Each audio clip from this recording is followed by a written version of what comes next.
রাতে ঘুমানোর সময় আমার স্ত্রী যখন আমার বুকের উপর এসে শুয়ে পড়ল, তখন আমি বেশ বিরক্তি নিয়ে ওকে বললাম, সারাদিন কাজ করে রাতে তোমার জন্য একটু শান্তিতে ঘুমাতেও পারি না। এমন ন্যাকামো না করলেও তো পারো, তোমার জন্য কোনো কাজে শান্তি নেই আমার। আমার স্ত্রী তখন বলল, তুমি তো জানো আমি তোমার বুকে মাথা না রাখা পর্যন্ত ঘুমাতে পারি না। তুমি যত যাই কিছু বলো না কেন, আমি তোমার বুকেই মাথা রেখে ঘুমাবো। রেগে গিয়ে বললাম, তুমি মরে গিয়েও তো আমাকে মুক্তি দিতে পারো।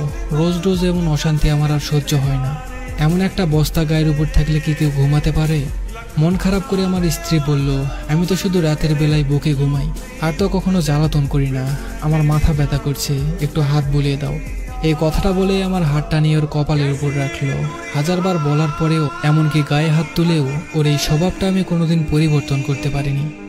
আপনারা নিশ্চয় ভাবছেন, আমার স্ত্রী আমার বুকের উপর ঘুমালে আমি কেন এত বিরক্ত হই। আসলে ওকে আমার এখন ভালো লাগে না, আমার অন্য একটা মেয়ের সাথে রিলেশন আছে।